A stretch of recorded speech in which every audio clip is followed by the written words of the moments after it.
de desabafo de novo sobre esse louvor aqui da Elian. Gente, bora lá. É daquele jeito que vocês já sabem. Se você tá aqui, sabe que esse vídeo é pra você, porque eu não coloco hashtag, porque eu acredito que Jesus ele envia para as pessoas certas. Então, bora lá. Elian lançou esse louvor já tem 3 semanas e tem 3 semanas que eu estou tentando aprender.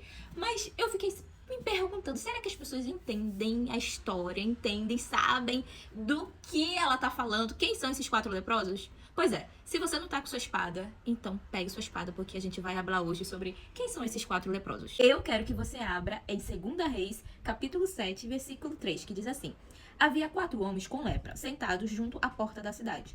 Por que ficarmos sentados aqui esperando a morte? Perguntaram uns aos outros: morreremos de fome se ficarmos aqui, mas também morreremos de fome se entrarmos na cidade, pois não há alimento.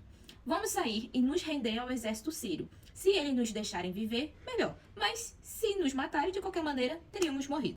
E aí a gente continua no versículo 5. Ao anoitecer, partiram para o acampamento dos sírios. Quando chegaram às extremidades do acampamento, viram que não havia ninguém ali, pois o Senhor havia feito o exército sírio ouvir o ruído de carros de guerra e o galope de cavalos, e os sons de um grande exército que se aproximava. Disseram uns aos outros: o rei de Israel contratou mercenários hititas e egípcios para nos atacarem.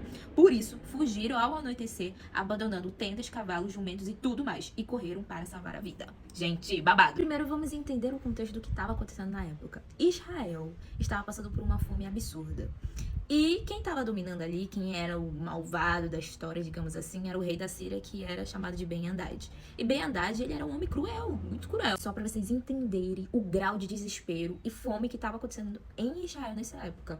O rei estava passando, né, o rei de Israel estava passando pelos muros da cidade. Chega uma mulher desesperada, chorando, e chega para o rei: rei, eu não sei o que fazer, estou parafraseando, tá? Porque eu combinei com a mulher de que, ou ontem, no caso, mataria o meu filho e hoje mataria o filho dela e a gente comeria um filho do outro. Comer de comida mesmo, usar carne humana para comer, para saciar a fome. Só que no dia anterior ela matou o próprio filho, mas no dia que era para a mulher matar o filho dela, não matou, ela escondeu. E aí ela está desesperada e foi até o rei.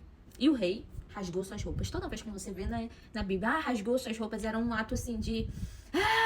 Vocês estão entendendo, né? Ele chega até Eliseu. Rapaz, se hoje Eliseu não vai me escapar. Porque eles tinham em Eliseu uma confiança absurda. Eles tinham em Eliseu como se o profeta falou, tá falado. Por quê? Porque era a boca de Deus na terra. Só que mesmo com a confiança no profeta Eliseu, o desespero estava tão grande que, tipo assim, sabe quando você tá no meio do momento que você confia em Deus, você sabe que Deus, ele fez uma promessa, Deus vai fazer algo, mas você tá tão desesperado que você nem consegue mais acreditar na promessa, né? Acreditar em algo que Deus falou? Pois é, foi isso que aconteceu aqui. Porque o profeta Eliseu disse: ó, calma, vai dar certo, vai ter comida, Deus vai fazer isso e... impossível. Foi exatamente isso. E eu vou falar aqui de forma bem descrichada, bem detalhada aqui pra vocês. No capítulo 7, ainda no primeiro versículo, diz assim: Eliseu respondeu: ouçam essa mensagem do Senhor. Assim diz o Senhor: amanhã, a esta hora, na porta de Samaria, 6 litros de farinha fina custarão apenas 12 gramas de prata. E 12 litros de cevada também custarão apenas 12 gramas de prata. Ou seja, custaria, tipo, de forma bem baratinha. O oficial que auxiliava o rei disse a um homem de Deus: ainda que o Senhor abrisse as janelas do céu, isso não poderia acontecer. Ou seja, ele está dizendo que seria impossível. Eliseu, porém, respondeu: você verá com os próprios olhos, mas não comerá coisa alguma, só porque tu duvidou. Agora toma. Só que eles não entendem o trabalhar de Deus. Eu acho que alguém aqui está se identificando, né?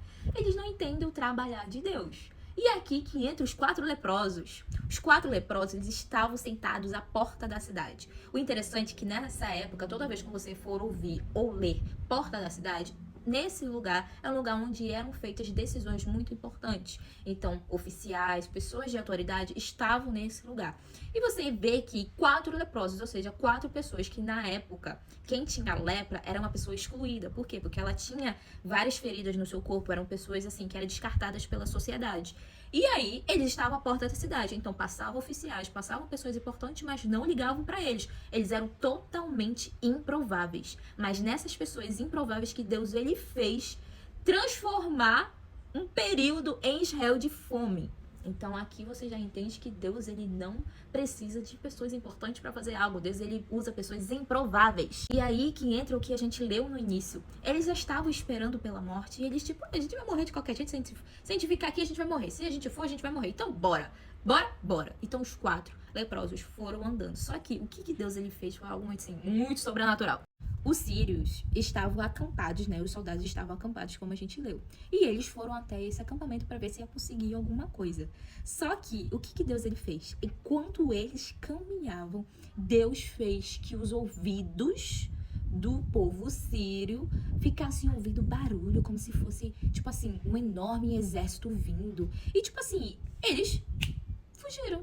Ficaram com medo, fugiram, porque eu quero que vocês imaginem como se fosse não só cavalos, mas como se fosse, tipo assim, um enorme batalhão muito maior do que tinham de sírios ali. Então, tipo assim, eles, gente, vamos embora, vamos embora, vamos embora. E aí, quando os leprosos chegaram lá no acampamento, tinha tudo. Tinha comida, tinha roupa, tinha tudo. E aí que entra o que a nossa irmã Eliane, ela canta. 4 leprosos que Deus transformou em batalhão de guerra. 4 pessoas que Deus ele usou para trazer a provisão para o povo de Israel. E aqui eu quero trazer algo super importante para vocês sobre caráter. Porque eles, quando estavam lá no acampamento, eles podiam muito bem pegar tudo e guardar para si. Ué, um monte de pessoas desprezaram ele, agora é a vez da vingança, né? Não é assim? Mas não foi isso que aconteceu. Eles até ficaram tentados, eles pegaram, se esconderam, mas eles viram, cara, isso aqui não tá certo. Vamos trazer essa boa notícia para o nosso povo. E eles foram e deram notícia ao palácio. E assim, né, conseguiram pegar tudo que era do povo sírio. E Deus, mais uma vez, proveu. Eu espero que você tenha entendido. E eu te espero para o próximo desabafo.